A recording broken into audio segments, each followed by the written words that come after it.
सबसे पहले बात करेंगे लखनऊ से बड़ी खबर की, जहां रक्षा मंत्री राजनाथ सिंह का आज लखनऊ दौरा है। 3 दिवसीय लखनऊ दौरे पर राजनाथ सिंह आ रहे हैं। शाम 6 बजे कैंट के सरयू ऑडिटोरियम में कार्यक्रम का आयोजन किया जाएगा। पुस्तक विमोचन कार्यक्रम में भी शामिल होंगे राजनाथ सिंह।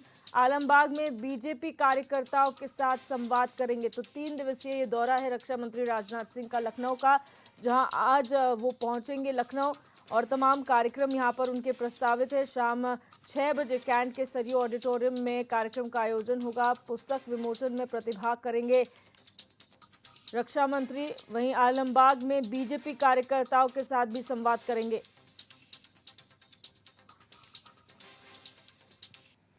और हमारे संवाददाता राशिद आरिफ हमारे साथ फोन लाइन पर जुड़ चुके हैं। राशिद, जानकारी चाहेंगे 3 दिवसीय रक्षा मंत्री का जो दौरा है, क्या कुछ कार्यक्रम प्रस्तावित है? देखिए दिव्या, आपको बता दूं, भारतीय जनता पार्टी के देश के रक्षा मंत्री राजनाथ सिंह का लखनऊ का 3 दिन का दौरा है और 3 दिन में कई कार्यक्रम रक्षा मंत्री के लगे हैं। जैसे आलमबाग में एक कार्यक्रम होना है सदस्यता अभियान को लेकर। वहीं राजनाथ सिंह 3 दिन लखनऊ में रहेंगे और उसके बाद में आपको बता दें बीजेपी सदस्यता अभियान में जो है देखिए दिव्या, आपको बता दें कि राजनाथ सिंह जो है लगातार लखनऊ में जो बड़े कार्यक्रम होते हैं उनमें कहीं ना कहीं वो शिरकत करते हैं, लगातार इस तरह की अपनी सेवाएं देते हैं। दूसरी चीज ये सदस्यता अभियान की अगर बात की जाए, उसको लेकर लखनऊ में जो है वो लगातार जो है लोगों को संपर्क करेंगे, लोगों को जोड़ने की कोशिश करेंगे। इसी को लेकर राजनाथ सिंह रक्षा मंत्री 3 दिन के दौरे पर लखनऊ आए। जी दिव्या, जो पुस्तक विमोचन का कार्यक्रम है, कौन सी पुस्तक का विमोचन वो करेंगे और जब वो कार्यकर्ताओं से संवाद करेंगे, क्या कुछ मंत्र उनके द्वारा दिया जाएगा? नहीं देखिए, आपको बता दें भारतीय जनता पार्टी के सीनियर लीडर हैं और कहीं ना कहीं रक्षा मंत्री राजनाथ सिंह का जो है लखनऊ से जो है जुड़ाव बहुत ही ज्यादा है। तो लगातार जो है वो जो विमोचन करेंगे किताब का और लोगों को ज्यादा से ज्यादा जोड़ने की कोशिश करेंगे कि भारतीय जनता पार्टी के साथ में जुड़े, सदस्यता अभियान में हिस्सा ज्यादा से ज्यादा ले। देखिए, एक अहम जिम्मेदारी उनकी ये भी है कि लखनऊ में जो लगातार वो सांसद भी रहे हैं, कहीं ना कहीं लखनऊ से उनका जुड़ाव रहा है, तो लखनऊ के ज्यादा से ज्यादा लोगों को वो भारतीय जनता पार्टी के साथ जोड़ सके। जी दिव्या। जी, बहुत शुक्रिया राशिद जानकारी साझा करने के लिए। और बड़ी खबर का रुख करेंगे गोरखपुर से, जहां मुख्यमंत्री योगी आदित्यनाथ आज गोरखपुर के संभावित दौरे पर रहने वाले हैं। शिक्षक दिवस पर आयोजित कार्यक्रम में हिस्सा लेंगे योगी। राज्य पुरस्कार के लिए चयनित शिक्षकों को सम्मानित करेंगे। बाबा गंभीर नाथ परीक्षा गिरी सांस्कृतिक केंद्र में कार्यक्रम का आयोजन किया जाएगा, जिसमें प्रतिभाग करेंगे मुख्यमंत्री योगी आदित्यनाथ। तो ये बड़ी खबर आपको बता रहे हैं, जहां पर आज मुख्यमंत्री योगी आदित्यनाथ गोरखपुर दौरे पर रहने वाले हैं। आज शिक्षक दिवस है और इस मौके पर राज्य पुरस्कार के लिए जिन शिक्षकों का चयन किया गया है उन्हें सम्मान करेंगे, उनका सम्मान होगा। बाबा गंभीर नाथ परीक्षा गिरी सांस्कृतिक केंद्र में कार्यक्रम का आयोजन किया जा रहा है।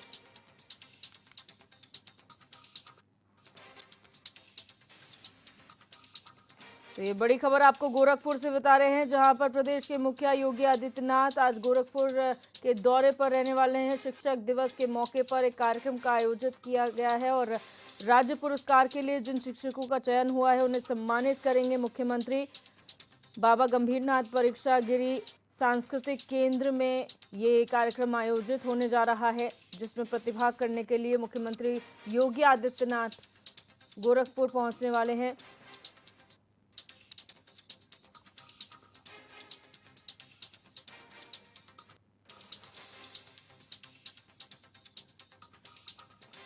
तो गोरखपुर से बड़ी खबर बता रहे हैं, जहां पर आज शिक्षक दिवस है और शिक्षा के क्षेत्र में अपना अमूल्य योगदान देने वाले शिक्षकों को जिन्हें चिन्हित किया गया है आज के सम्मान के लिए, उन्हें सम्मानित करेंगे मुख्यमंत्री योगी आदित्यनाथ। और राज्य पुरस्कार के लिए इन शिक्षकों का चयन किया गया है। बाबा गंभीरनाथ परीक्षा गिरी सांस्कृतिक केंद्र में इस कार्यक्रम का आयोजन किया गया है।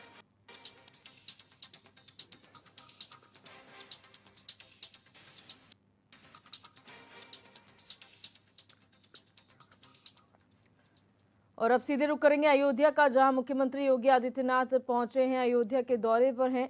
यहां पर एक कार्यक्रम का आयोजन किया जा रहा है। अयोध्या से सीधी तस्वीरें आपकी टीवी स्क्रीन पर हैं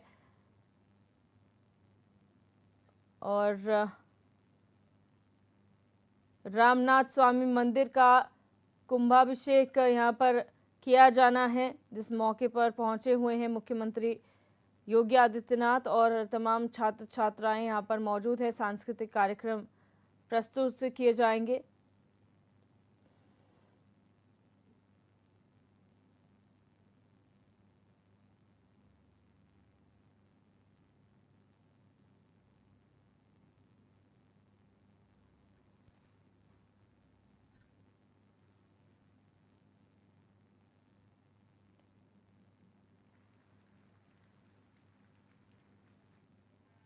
तो अयोध्या से ये सीधी तस्वीरें आपके टीवी स्क्रीन पर हैं, जहां पर मुख्यमंत्री योगी आदित्यनाथ पहुंचे हुए हैं। रामनाथ स्वामी मंदिर में कुंभाभिषेक होगा और इससे पहले यहां पर सांस्कृतिक कार्यक्रम भी प्रस्तुत किए जाएंगे मुख्यमंत्री के सामने। मंच में तमाम दिग्गज जो हैं वो मौजूद हैं। संत समाज के लोग, राजनीति से जुड़े हुए लोग यहाँ पर मौजूद हैं।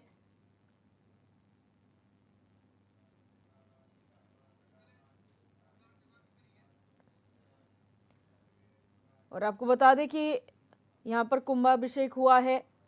रामनाथ स्वामी मंदिर में पूजा अर्चना की है मुख्यमंत्री योगी आदित्यनाथ ने पंडित पुरोहितों की मौजूदगी में। और अब कार्यक्रम का आयोजन किया जा रहा है, जहां तमाम सांस्कृतिक कार्यक्रम प्रस्तुत किए जाएंगे मुख्यमंत्री के सामने।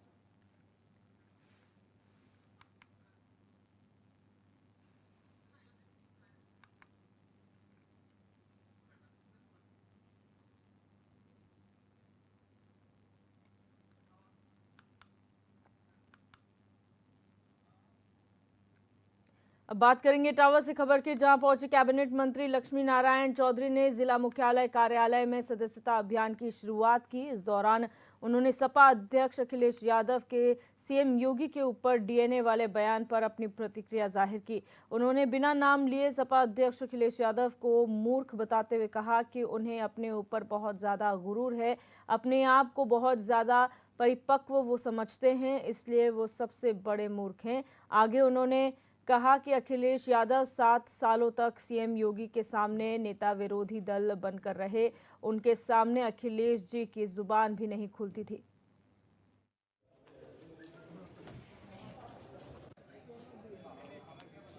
दिया हो राजधानी में, वो लोग यदि बुलडोजरों की बात करें कि गोरखपुर की तरफ चलेगा, कि इटावा की तरफ चलेगा, कि मथुरा की तरफ चलेगा, इसीलिए तो जनता इन्हें अपने आप नकारती है। इस भाषा का जो ये प्रयोग करते हैं, इसलिए जनता नकारती। एक कोई आदमी ऐसा बतावे, एक जो भला आदमी हो, उस भले आदमी के यहाँ बुलडोजर की बात छोड़ दीजिए, कोई आदमी आज तक एक ईंट भी हटाने गया हो। अब यदि जिन आदमियों ने ग्राम सभाओं की ज़मीन पे कब्जा किया, गरीबों की ज़मीनों पे कब्जा किया और महल खड़े कर लिए, तो वहाँ यदि उनको दंड नहीं मिलेगा तो फिर गरीब आदमी कैसे रहेंगे, जनता को न्याय कैसे मिलेगा। सपा प्रमुख अखिलेश यादव के बुलडोजर वाले बयान पर कैबिनेट मंत्री धर्मपाल सिंह ने पलटवार किया है। उन्होंने अखिलेश यादव के बयान को निंदनीय बताते हुए कहा कि सपा कोई नीति वाली पार्टी नहीं बल्कि गुंडागर्दी की पार्टी है। अखिलेश यादव उत्तर प्रदेश में दोबारा गुंडा राज कायम करना चाहते हैं। सर्वोच्च न्यायालय के बुलडोजर वाले आदेश पर उन्होंने कहा कि कार्रवाई उनके खिलाफ की गई है जिन्होंने सरकारी जमीनों पर कब्जा किया है या फिर गरीबों की जमीन पर कब्जा किया है। सरकार ने बदले की भावना से किसी पर भी बुलडोजर की कार्रवाई नहीं की है। वहीं उपचुनाव को लेकर धर्मपाल सिंह ने कहा कि बीजेपी सभी 10 की 10 सीटें जीतेगी। समाजवादी पार्टी कोई नीति की पार्टी नहीं है। समाजवादी पार्टी गुंडागिर्दी की पार्टी है। समाजवादी पार्टी नीति सिद्धांत कानून को ध्वस्त करने वाली पार्टी है। और जिस तरीके से इतने महत्वपूर्ण पद पर रहकर उत्तर प्रदेश का मुख्यमंत्री रहने के बाद माननीय अखिलेश जी का ये बयान बहुत ही निंदनीय है, बहुत ही घटिया है, क्योंकि ये बयान संदेश देता है कि उत्तर प्रदेश में वो गुंडा राज पुनः स्थापित करना चाहते हैं। क्या मानते हैं सर कि जैसे अब जो उपचुनाव होने उत्तर प्रदेश की 10 सीटों पर, क्या अखिलेश जी का ये जो बयान है बुलडोजर को लेकर के गोरखपुर की ओर रुख करेगा 2027 में, क्या उपचुनाव में माहौल गरमाने की का उनका प्रयास है इसको लेकर? देखिए, उपचुनाव में भारतीय जनता पार्टी 10 सीटें जीतेगी और समाजवादी पार्टी को जब से ये अखिलेश और जब से उत्तर प्रदेश में कुछ सीटें कम हुई हैं, इन्होंने माहौल बिगाड़ने का काम किया है। ये गुंडई पे उतारू हो गए और अपराध पूरी तरीके से हावी होने का काम कर रहा है। और भारतीय जनता पार्टी मुख्यमंत्री योगी आदित्यनाथ जी अपराध और अपराधियों को नेस्त नाबूद करने का संकल्प ले चुके। ये सर्वोच्च न्यायालय का जो आदेश बुलडोजर पर नहीं टिप्पणी आई है, कहाँ तक उचित या क्या? देखिए, सर्वोच्च न्यायालय का जो आदेश है मैं उस पर कोई टिप्पणी नहीं करूंगा। बुलडोजर उन पर चलाया गया है जिन्होंने सरकारी जमीनों पर कब्जे किए हैं, जिन्होंने नियमों को तोड़ा मरोड़ा है, जिन्होंने गरीबों की जमीनें जबरदस्ती कब्जाने का काम। अब रुक करेंगे गाजियाबाद से खबर का, जहां लोनी विधानसभा से बीजेपी विधायक नंदकिशोर गुर्जर का विवादित बयान सामने आया है, जिसमें उन्होंने राहुल गांधी के पीएम मोदी पर जम्मू कश्मीर में दिए गए बयान पर पलटवार करते हुए राहुल गांधी को मानसिक रूप से विक्षिप्त बताया है। देश के राहुल गांधी जी मानसिक रूप से विक्षिप्त हैं। पप्पू जो उन्हें कहा गया है, पप्पू कोई अच्छे बच्चे को नहीं कहा जाता है। पप्पू जो घर में मंदबुद्धि होता है उसको कहा जाता है, और मंदबुद्धि ये हरकत कर सकता है। देश के यशस्वी प्रधानमंत्री, दुनिया के सबसे लोकप्रिय नेता माननीय नरेंद्र मोदी जी के लिए जिस भाषा का इस्तेमाल उन्होंने कश्मीर में किया है, वो धारा 370 को बहाल करने की जो बात कर रहे हैं बार बार, पूरा कश्मीर का जो आवाम है, जो वहाँ के लोग है, जो वहाँ की जनता है, वो ये देख रही है कि हमें कितना फायदा हुआ है, कितना टूरिज्म बढ़ा है और कितनी लोगों की जिंदगी बदली है। इसलिए वो उनकी जमानत जब्त करने वाले, और जो चुनाव आ रहा है सभी राज्यों में सुपड़ा साफ हो जाएगा, ढूंढी सीट नहीं मिलेगी।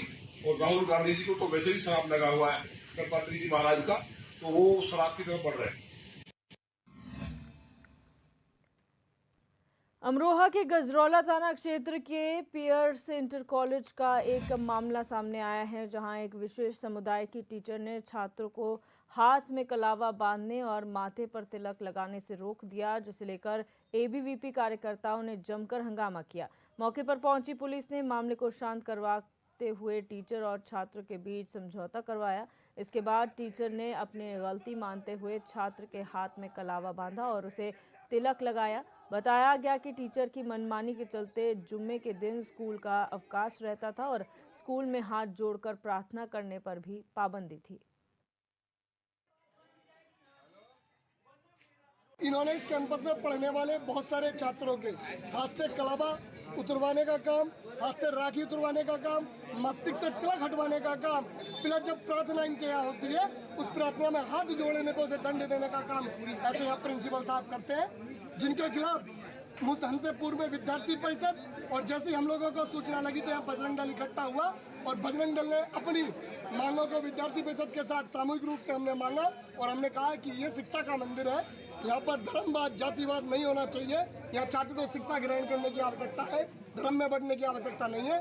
और इस प्रकार की घटना को निंदनीय बताते हुए हमने प्रिंसिपल के खिलाफ नारेबाजी करते हुए गजरौला पुलिस के यहाँ पर मौजूद थी, उनके समक्ष हमने प्रिंसिपल साहब को बुलाकर छात्र के हाथ में कलावा बंधवाया और उसको तिलक लगवाया और प्रिंसिपल साहब ने अपनी गलतियों का एक्सेप्ट किया है। और अभी प्रिंसिपल साहब यहाँ लेटर लिख के दे रहे हैं कि हमारे यहाँ जो जुम्मे के दिन हम छुट्टी कर देते हैं। इसके बाद आप सभी का एक बार फिर से स्वागत है। रुक करेंगे सिद्धार्थनगर से खबर का, जहां रहने वाली महिला के साथ एम्बुलेंस में बीमार पति के सामने दुष्कर्म करने की कोशिश की गई। दरअसल महिला अपने भाई के साथ बीमार पति को लेकर लखनऊ से अपने गांव वापस लौट रही थी, जहां बस्ती में एम्बुलेंस चालक और उसके साथी ने उससे दुष्कर्म करने की कोशिश भी की। जब महिला ने दुष्कर्म का विरोध किया तो उन्होंने उसके पति का ऑक्सीजन मास्क निकालकर उसे नीचे उतार दिया।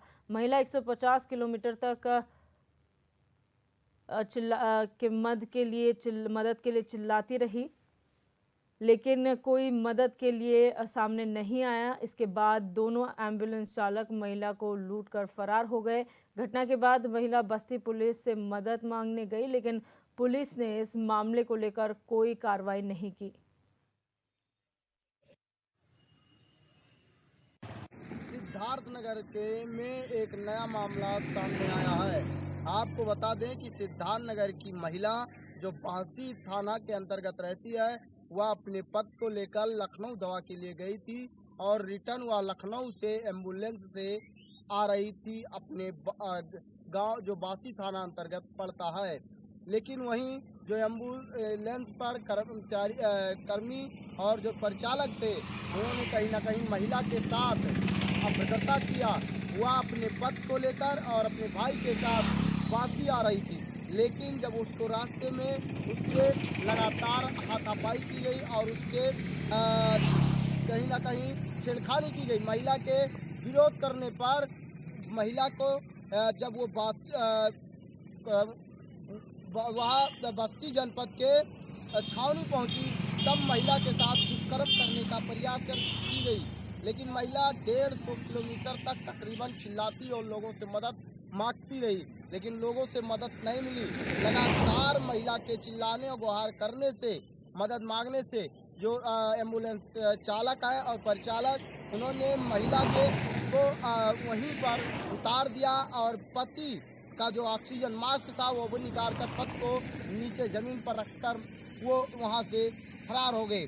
लेकिन जब महिला ने इसकी शिकायत छावनी थाना बस्ती से की, तो कहीं ना कहीं छावनी थाना बस्ती के जो पुलिस के लोग हैं, उन्होंने कहा आप लखनऊ जाइए और लखनऊ मुकदमा दर्ज कराइए।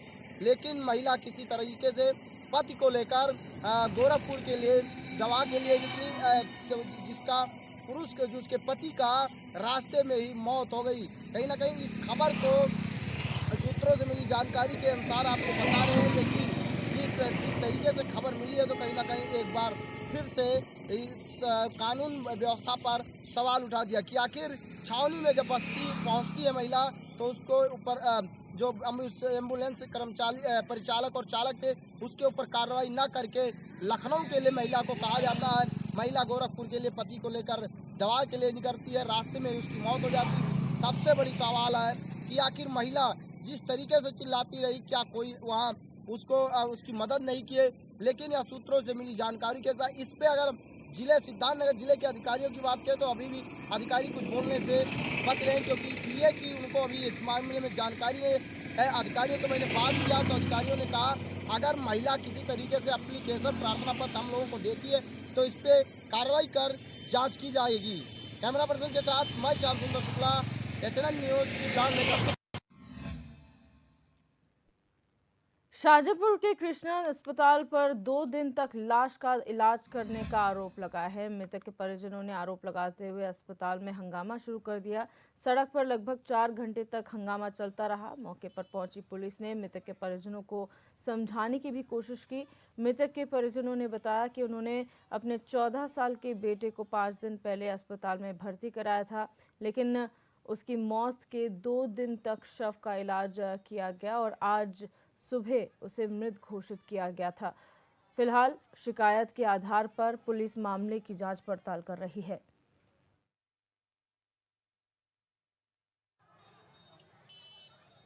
आज शाम 6 बजे करीब शहबाज नगर निवासी एक व्यक्ति हैं जिनके 14 वर्षीय पुत्र को यहाँ कृष्णा अस्पताल में भर्ती कराया गया था। इलाज के दौरान उनकी डेथ हो गई थी, जिस बात से परिजन नाराज़ थे कि डॉक्टर द्वारा लापरवाही की गई है और इसी कारण से उन्होंने अस्पताल के सामने अपना विरोध प्रदर्शन किया था। मौके पर पुलिस पहुँच गई थी, उनको समझा बुझा दिया गया है। फिलहाल जो परिजन है उनके द्वारा एक तहरीर दी गई है, उस तहरीर के संबंध में पंजीकरण की कार्रवाई की जा रही है। यातायात सुचारू रूप से चालू है। लखनऊ के थाना वजीरगंज क्षेत्र में 7 साल की बच्ची खेलते खेलते गहरे नाले में गिर गई। मोहल्ले के लोगों के साथ ही मौके पर पहुंची पुलिस ने बच्ची को ढूंढने की कोशिश की, लेकिन अब तक बच्ची का कोई सुराग नहीं मिला है। वहीं घटना को लेकर लोगों का आरोप है कि सूचना देने के काफ़ी देर बाद तक नगर निगम और रेस्क्यू टीम मौके पर नहीं पहुंची।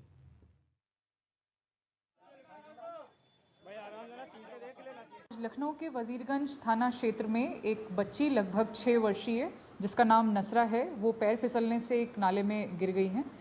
तत्काल स्थानीय पुलिस मौके पर पहुंच करके उसको ढूंढने का प्रयास कर रही है। साथ ही साथ नगर निगम की टीमें और फायर ब्रिगेड की फोर्स भी बुला ली गई है। हर संभव प्रयास किया जा रहा है बच्ची को बरामद करने का।